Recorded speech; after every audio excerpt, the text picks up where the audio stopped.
Hi. അപ്പോൾ കഴിഞ്ഞ ആഴ്ച പറഞ്ഞു നിർത്തിയ ലൈഫ് സ്റ്റോറി മിക്കവാറും ഇന്ന് അവസാനിക്കുമെങ്കിൽ അറിയില്ല. ഏതായാലും ഇന്ന് നിങ്ങൾ ആദ്യമായിട്ടാണ് ലൈഫ് സ്റ്റോറി കേൾക്കുന്നത് എങ്കിൽ ഒന്നാമത്തെയും ഭാഗം കേട്ടിട്ട് ഇങ്ങോട്ട് വരിക. ഇൻസ്റ്റാഗ്രാമിലോ ഫേസ്ബുക്കിലോ ആണെങ്കിൽ ചുമ്മാ താഴേക്ക് സ്ക്രോൾ ചെയ്ത് കഴിഞ്ഞാൽ കാണാൻ പറ്റും. യൂട്യൂബിലാണ് ഞാൻ ഡിസ്ക്രിപ്ഷനിൽ അതിൻ്റെ ലിങ്ക് കൊടുത്തേക്കാം. Part 1 part 2. ഓക്കെ. അപ്പോൾ നമ്മൾ നിർത്തിയത് +2 കാലഘട്ടം കഴിഞ്ഞ് കോളേജിൽ പോകാൻ നിൽക്കുമ്പോഴാണ്. ഈ +2 കാലഘട്ടം കഴിഞ്ഞ് ഞാനും അമ്മയും ദുബായിൽ പോയിരുന്നു. അച്ഛൻ ദുബായിലായിരുന്നു. ആ സമയത്ത് ഡ്രീം ക്യാപ്ചർ ബൈ ജയ്പിങ് ആയിരുന്നു നമ്മുടെ ഈ ചാനലിൻ്റെ പേര്. അന്ന് അവിടെ നിന്ന് കുറച്ച് വീഡിയോസൊക്കെ ഇട്ടിരുന്നു. ഓവർ ആക്റ്റീവ് ഒന്നും ആയിരുന്നില്ല. എന്നാലും ദുബായിലായിരുന്ന സമയത്ത് ഫിനാൻഷ്യലി കുറച്ച് ക്രൈസിസ് ഒക്കെ ഞങ്ങൾക്ക് ആ സമയത്ത് നേരിട്ടിരുന്നു. കോവിഡിൻ്റെ ഒക്കെ സമയമായിരുന്നല്ലോ. അതുകൊണ്ട് തന്നെ വേണ്ട രീതിയിൽ പുറത്തു പോകാനോ വീഡിയോസ് ചെയ്യാനോ ഒന്നും പറ്റുന്ന ഒരു മാനസികാവസ്ഥയോ ഫിനാൻഷ്യൽ സ്റ്റേറ്റോ ഒന്നും ആയിരുന്നില്ല. അതുകൊണ്ട്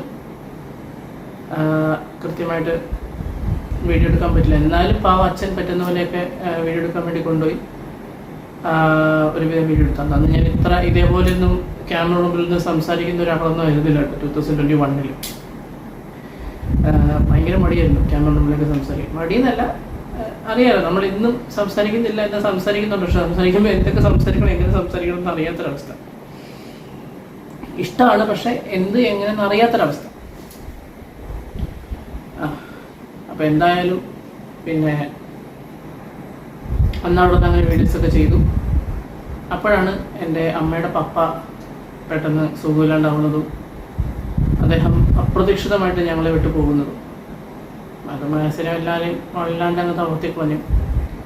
അപ്പോഴേക്ക് ഈ കോളേജ് അഡ്മിഷനും കാര്യങ്ങളൊക്കെ ഏറെക്കുറെ അങ്ങ് തീരാനായിരുന്നു. അപ്പച്ചൻ പോകുന്നത് ജൂലൈയിലാണ്. ജൂലൈ 28, 2021.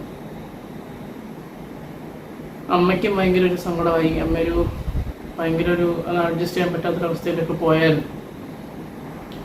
ശരി, എന്തായാലും എന്നെ സംബന്ധിച്ചിടത്തോളം എനിക്ക് സൈക്കോളജി പഠിക്കണമെന്നായിരുന്നു എൻ്റെ മനസ്സിലാഗ്രഹം. കാരണം എന്താണെന്ന് വെച്ച് കഴിഞ്ഞാൽ അതിനോടൊരു പ്രത്യേക പാഷൻ ഉണ്ടായിരുന്നു. കാരണം ഞാൻ അറിയാമല്ലോ, ഞാൻ ഈ 1ാം ഭാഗവും 2ാം ഭാഗവും കേട്ടൊക്കെ അറിയാം. ഞാൻ ഒരുപാട് പ്രശ്നങ്ങളെ ഫേസ് ചെയ്തിട്ട് അവിടെ വരെ വന്നേ. അപ്പോഴും ഞാൻ ഭയങ്കര സ്ട്രോങ് ആണെന്നൊന്നും ഞാൻ പറയുന്നില്ല. എൻ്റെ ലൈഫിൽ പല പ്രശ്നങ്ങൾ വന്നപ്പോൾ ഒരുപാട് ഡൗണായി പോയിട്ടുണ്ട്. അത് അറിയാം.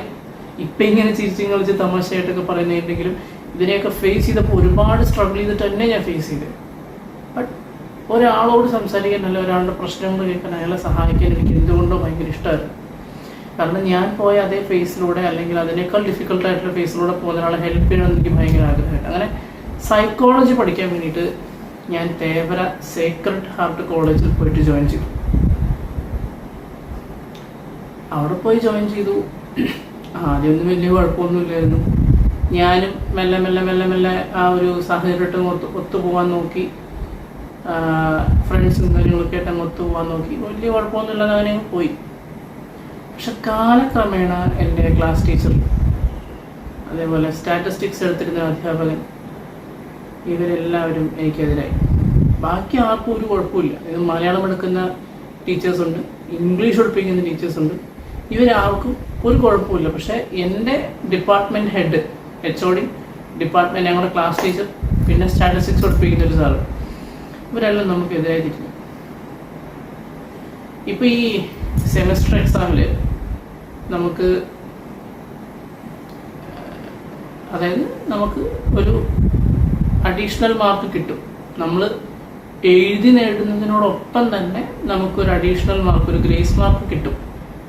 പക്ഷെ അന്ന് ഇവരിത് അറിഞ്ഞിട്ടാണോ അതോ ഇവരുടെ അറിവില്ലായ്മയാണോ എന്നൊന്നും എനിക്കറിയില്ല. അവരത് ആ ഗ്രേസ് മാർക്കിനെ പറ്റി ഒരു അക്ഷരം മിണ്ടിയില്ല. അവരത് ഇട്ട് തന്നിട്ടുമില്ല. സ്ക്രൈബ് ഫോമൊക്കെ വെച്ച് കഴിയുമ്പോഴത്തേക്കും നമുക്ക് ആ ഗ്രേസ് മാർക്കും കൂടെ കിട്ടും. പറയാൻ കാരണം ഈ സ്റ്റാറ്റിസ്റ്റിക്സ് അതേപോലെ സൈക്കോളജിക്കൊക്കെ വളരെ വിരളം മാർക്കുകൾ, അതായത് 2-3 മാർക്കിന്, ഒരു 6 മാർക്ക് വ്യത്യാസത്തിൽ സൈക്കോളജിക്കും 10 മാർക്ക് ഡിഫറൻസിൽ ഫിസിക്സിന് ഞാൻ പോയി. സ്റ്റാറ്റിസ്റ്റിക്സ് പിന്നെ ഒരുപാട് പോയി. കാരണം അത് കണക്ക് എനിക്ക് ഭയങ്കര പാടാണ് ഇപ്പോഴും. പക്ഷെ ഫിസിക്സും സൈക്കോളജിയും എൻ്റെ കഴിവിൻ്റെ മാക്സിമം നോക്കിയിട്ടുണ്ട്. പക്ഷെ കിട്ടിയില്ല. അത് ഗ്രേസ് മാർക്ക് ഉണ്ടായിരുന്നെങ്കിൽ ഞാൻ പറഞ്ഞില്ല, സ്റ്റാറ്റിസ്റ്റിക്സ് അല്ലെങ്കിലും ഇത് രണ്ടും എങ്ങനെയും കയറി പോയാൽ അത് മിണ്ടിയില്ലോ. അപ്പോൾ 2 സെം എക്സാം, സെം 1 സെം 2 അങ്ങനെ പോയി, ഒരു വർഷം സെം 1 സെം 2 അങ്ങനെ പോയി. പിന്നെ ഒരു പാരൻസ് മീറ്റിങ്ങിൽ അവർ എന്നെയും അച്ഛനെയും വിളിച്ചു. എന്നിട്ട് അച്ഛനോട് പറഞ്ഞു ഇവിടെ പഠിപ്പിക്കാൻ പറ്റില്ല, എല്ലാ കുട്ടികളും ഉണ്ടെന്ന് നോക്കണം. ആ സെമസ്റ്ററിൽ പല രീതിയിൽ തോറ്റുപോയ പല പിള്ളേരും അവരുടെ പാരൻസ് ഒക്കെ ഉണ്ട്. ഇവരുടെയൊക്കെ മുൻപിൽ വെച്ചിട്ടാണ് ഇത് പറയുന്നത്. പിന്നെ ഈ സെമസ്റ്റർ എക്സാം എഴുതിയ കാര്യം പറയും. ഈ ഇന്റേണൽസ് ഉണ്ടല്ലോ, ഇന്റേണൽസിന് നമുക്ക് നല്ല മാർക്ക് ഉണ്ടെങ്കിൽ ആ മാർക്കോട് കൂട്ടി നമ്മുടെ സെമ്മിന് കിട്ടും. ഈ ഇന്റേണൽ എക്സാം എഴുതാൻ മുമ്പ് എങ്ങനെ അറിയാം, ഞാൻ കാണിച്ചു തരാം. ഞാൻ എൻ്റെ ക്ലാസ് ടീച്ചറാണെന്ന് വിചാരിക്കുക. ഈ എന്നെ കേട്ടുകൊണ്ടിരിക്കുന്ന നിങ്ങൾ ജൈബിനെന്ന് ഞാൻ, ഓക്കെ, ഞാനിങ്ങനെ വന്നിരിക്കുന്നു.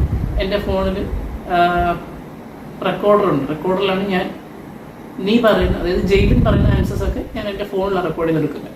ഓക്കെ, അപ്പോൾ ഫോണോട് ആദ്യം വെച്ചു, പേപ്പറും മറ്റ് അനുബന്ധ സാധനങ്ങളൊക്കെ അവിടെ വെച്ചത്, ക്വസ്റ്റ്യൻ പേപ്പർ പേനയൊക്കെ അവിടെ വെച്ചു. ടേബിളിൽ ഇങ്ങനെ കൈവച്ച് ഇങ്ങനെ ഇരുന്നു. എന്നിട്ട് എടാ ജെയ്ബിനെ,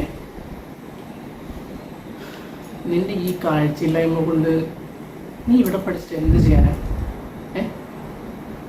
നീ തന്നെ ആലോചിച്ച് നോക്ക്. നിന്റെ ഈ 2 കണക്കിന് കാഴ്ചക്കുറവുണ്ട്. കുറച്ച് കഴിയുമ്പോൾ ലാബ് വരും, ലാബിൽ എക്സ്പെരിമെന്റ് ചെയ്യേണ്ടി വരും. നീ ഈ കണ്ണ് വെച്ച് ആ എക്സ്പെരിമെന്റ് എങ്ങനെ ചെയ്യും? നിനക്കതിന് എങ്ങനെ പറ്റും? അപ്പോൾ ആ ലാബിൻ്റെ അവിടം വരെ എത്തിയിട്ട് നീ ഡ്രോപ്പ് ഔട്ട് ചെയ്തതിനേക്കാളും ഇപ്പോൾ ഡ്രോപ്പ് ഔട്ട് ചെയ്യുന്നതല്ലേ നല്ലത്. അതാകുമ്പോൾ നിനക്ക് സുഖമാണല്ലോ. നീ അതിനെപ്പറ്റി ഒന്ന് ആലോചിക്കും, നിൻ്റെ വീട്ടിലൊന്ന് സംസാരിക്കും. ഞാൻ സീരിയസ് ആയിട്ട് പറയാം മോനെ, നിന്റെ നല്ല ഭാവിക്ക് വേണ്ടിയാണ് ടീച്ചർ പറയണേ, അത് നിങ്ങൾ മനസ്സിലാക്കുക. ശരി, അപ്പം നമുക്ക് ഇന്നത്തെ എക്സാമിന് നോക്കാം. ഇന്നത്തെ എക്സാമിന് പ്രിപ്പയർ ആയിട്ടുണ്ടല്ലോ, നമുക്ക് നോക്കാം. ഞാനൊരു കാര്യം ചെയ്യട്ടെ, ഇപ്പം ജൈബിലാണ് നിങ്ങളോട് സംസാരിക്കുന്നത്. ഒരു ടീച്ചർ ഒരു എക്സാമിന് മുൻപ് ഒരു കുട്ടിയോട് ഇങ്ങനെ വന്ന് പറഞ്ഞാൽ അവൻ എങ്ങനെ എക്സാം എഴുതുന്നത് നിങ്ങൾ പറയണേ? എത്ര പഠിച്ചിട്ടുള്ള കുട്ടിയായാലും എത്ര പഠിക്കാത്ത കുട്ടിയായാലും നെർവസ് ആവും, ടെൻഷനാവും. സീരിയസ്ലി ഞാൻ പറയാം, ഓരോ ക്വസ്റ്റ്യൻ ചോദിക്കുമ്പോഴും അതിൻ്റെ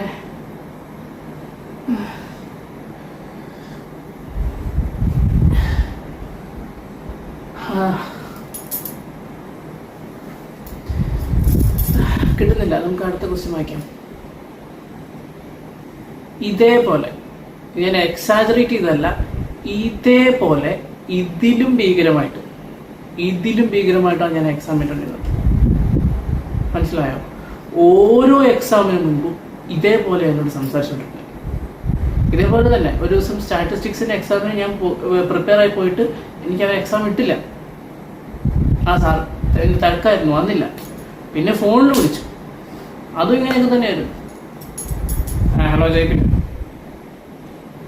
തൻ്റെ എക്സാം ഞാൻ ഇടണോ വേണ്ടത് ഇങ്ങനെ ആലോചിക്കുകയായിരുന്നു. താൻ ഈ സ്റ്റാറ്റിസ്റ്റിക്സ് ബുദ്ധിമുട്ടല്ലേ എനിക്ക്? ഞാനൊരു ചോദ്യം ചോദിക്കാം, ഒറ്റ ചോദ്യം, നിനക്ക് അതിന് ഉത്തരം പറയാൻ പറ്റുമോ? നീ നോക്ക്, എനിക്ക് ഉറപ്പാണ് നിനക്ക് പറയാൻ പറ്റത്തില്ല. ഇങ്ങനെ ഈ കാഴ്ചയില്ലാത്ത നീ ഇവിടെ ഇങ്ങനെ പഠിച്ചിട്ട് എല്ലാ കാര്യം നീ ഡ്രോപ്പ് ഔട്ട് ചെയ്ത് പോകും. നിന്റെ ഭാവിക്ക് നീ വല്ല ഇംഗ്ലീഷോ മലയാളമോ വല്ലതും എടുത്ത് അങ്ങനെ വല്ലതും പോകും, അതായിരിക്കും നിനക്ക് നല്ലത്. ഈ സൈക്കോളജി ഒന്നും നിന്നെ പോലെ കാഴ്ചയില്ലാത്തവർക്ക് പറ്റുന്ന മേഖല അല്ല മോനെ. അതുകൊണ്ടാണ് സാറ് പറയാം. എന്താടോ ഞാൻ അറിയാൻ വയ്യാട്ടോ, എന്താ ഇങ്ങനെ? ഓക്കെ, നമ്മൾ ശ്രമിച്ചിട്ട് പറ്റുന്നില്ലെങ്കിൽ ഫൈൻ, പോട്ടെ, പുല്ലെന്ന് നോക്കാം. ശരി, അവൻ ശ്രമിച്ചു, അവന് പറ്റുന്നില്ല, അവൻ പൊക്കോട്ടെ. ഇത് ഒന്ന് ശ്രമിക്കാൻ പോലും അവർക്ക് പറ്റുന്നില്ല, അല്ലെങ്കിൽ എന്നെ ശ്രമിക്കാൻ അവർ സമ്മതിച്ചിട്ടില്ല. സത്യം ഞാൻ പറയാം, സംശയം ഉണ്ടെങ്കിൽ എപ്പോഴെങ്കിലും എൻ്റെ അമ്മയെ നിങ്ങൾ നിന്നിട്ടുള്ള അമ്മയോട് ചോദിച്ചു നോക്കിയോ.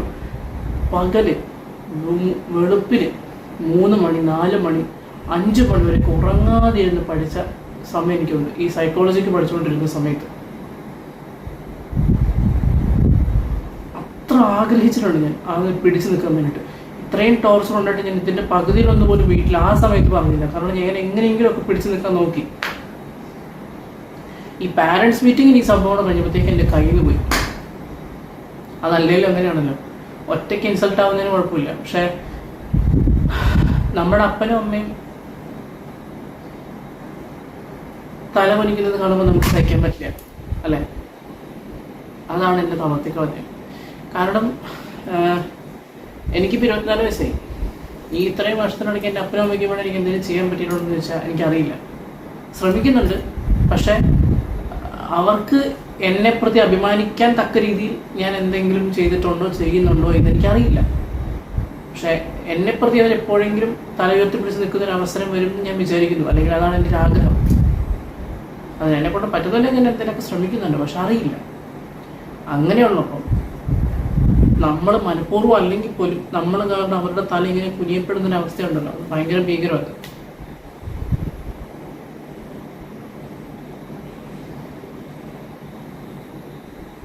ഏതായാലും അത് കഴിഞ്ഞു. ലാസ്റ്റ് ഞങ്ങൾ ഡ്രോപ്പ് ഔട്ട് ചെയ്യാൻ തീരുമാനിച്ചു. അതിന് മുമ്പ് അച്ഛനും അമ്മയും മാന്യമായിട്ട് ടീച്ചേഴ്സിനോടും ഈ പറഞ്ഞ സാറിനോടൊക്കെ പോയി സംസാരിച്ചു. ഇപ്പോൾ അവരുടെ പേര് റിവീൽ ചെയ്യാൻ പോവാണ്. എന്നെ പഠിപ്പിച്ച ആ ടീച്ചറിൻ്റെ പേര് അജീഷ സാറാമോഹൻ, പിന്നെ ഒരു ജോവിറ്റ, പിന്നെ ജോസ് എന്നാണ് സ്റ്റാറ്റിസ്റ്റിക്സ് സാറിൻ്റെ പേര്. പിന്നെ ഒരു ദീപ മാം ഉണ്ട്. അയ്യോ, അവർ കുറ്റം ചെയ്ത് പറഞ്ഞല്ല, ദീപ മാം മലയാളത്തിൻ്റെ മാമാണ്. അന്നും ഇന്നും എന്നും ഒരു സപ്പോർട്ടഡ് എന്നൊരു മാമാണ്. റൂബൻ സാറ്, നാസ്ലിൻ മാം, ഇവരൊക്കെ ഒരു വൺ സപ്പോർട്ട് തന്നു എനിക്ക് അവിടെ. ഇവരൊക്കെ ആയിരുന്നു എൻ്റെ ഒരു സപ്പോർട്ടിങ് മെക്കാനിസം എന്ന് പറയാം. നാസ്ലിൻ മാമും റൂബൻ സാറും അതേപോലെ അഭിജിത്ത് സാറ്, ഇവരൊക്കെ ഇംഗ്ലീഷ് പഠിപ്പിച്ചുകൊണ്ടിരുന്ന സാറുമാരാണ്. ദീപ മാം മലയാളം പഠിപ്പിച്ചുകൊണ്ടിരുന്ന മാമാണ്. അവരൊന്നും സപ്പോർട്ട് ഓർക്കാതിരിക്കാൻ പറ്റില്ല ഈ അവസരത്തിൽ. അപ്പം അങ്ങനെ ഞങ്ങൾ അവിടെ നിന്ന് ഡ്രോപ്പ് ഔട്ടായി. സൈക്കോളജി തന്നെ എവിടെയെങ്കിലും ട്രൈ ചെയ്തിട്ട് കിട്ടിയില്ല. അങ്ങനെയാണ് ഇംഗ്ലീഷ് ഭാരത് മാതാ കോളേജിൽ കിട്ടുന്നത്. അങ്ങനെ ഇംഗ്ലീഷിന് ഭാരത് മാതാ കോളേജിലേക്ക് പോയി. പക്ഷെ ഞാൻ ഒട്ടും സാറ്റിസ്ഫൈഡ് അല്ലായിരുന്നു, ടു ബി ഫ്രാങ്ക്. സത്യസന്ധമായി ഞാൻ ഒട്ടും സാറ്റിസ്ഫൈഡ് അല്ലായിരുന്നു.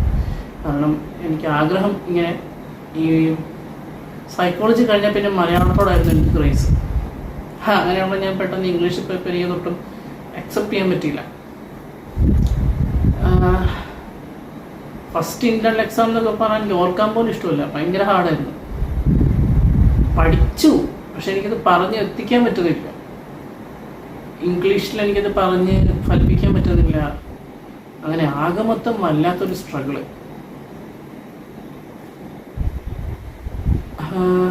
അങ്ങനെ ഞാൻ അവിടെ ഒരു കൗൺസിലിംഗ് സൈക്കോളജിസ്റ്റ് ഉണ്ട്, സിസി മാം എന്നും പറഞ്ഞിട്ട്. അങ്ങനെ മാമിനെ കാണാൻ പോയി. മാം തന്ന മാസീവ് സപ്പോർട്ട് ഒറ്റൊന്ന് കാരണമാണ് ഞാൻ ഇന്നിവിടെ ഇപ്പോൾ ഇംഗ്ലീഷ് പാസ്സായിട്ടിരിക്കുന്നുണ്ടെങ്കിൽ ഫസ്റ്റ് റീസൺ. പിന്നെ എൻ്റെ ഇംഗ്ലീഷ് ഡിപ്പാർട്ട്മെൻറ്റിലെ എല്ലാ ടീച്ചേഴ്സിനോടും ഞാനിപ്പം നന്ദി പറയാം. എൻ്റെ അവസ്ഥ മനസ്സിലാക്കി, എന്നെ മനസ്സിലാക്കി അവരെൻ്റെ കൂടെ നിന്നു.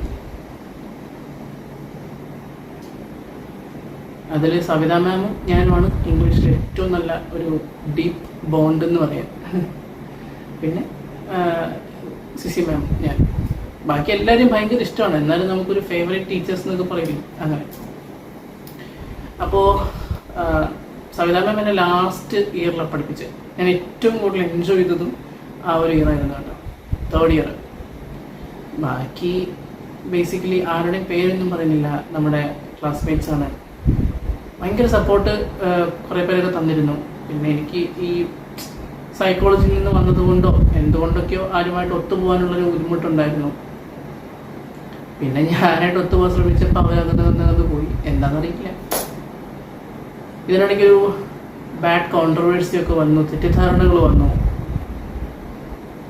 അതൊന്നും ഇപ്പോൾ ഓർക്കാൻ ഇഷ്ടപ്പെടാത്ത കാര്യങ്ങളാണ്. പക്ഷെ ആ സമയത്തൊക്കെ ഒരു സപ്പോർട്ടായിട്ട് വന്നത് ഇംഗ്ലീഷ് ഡിപ്പാർട്ട്മെൻറ്റിലെ ഫുൾ അധ്യാപകരും സിസി മാമൊക്കെ ആയിരുന്നു. നമ്മുടെ ഭാഗത്ത് മിസ്റ്റേക്ക് ഇല്ല എന്ന് മനസ്സിലാക്കുകയും നമ്മുടെ ഭാഗത്ത് വെക്കുകയും അധികം ആരും അറിയാതെ അത് ഒത്തുതീർപ്പാക്കുകയൊക്കെ ചെയ്തവരായിരുന്നു. അങ്ങനെ അപ്പോൾ ലാസ്റ്റ് ഇയറിലേക്ക് വരാം, ബാക്കിയുള്ളത് പോട്ടെ. ലാസ്റ്റ് ഇയറിൽ ഞാൻ ഭയങ്കര എൻജോയ് ചെയ്തൊരു ഇയറാണ്, എന്തൊക്കെ പറഞ്ഞാലും.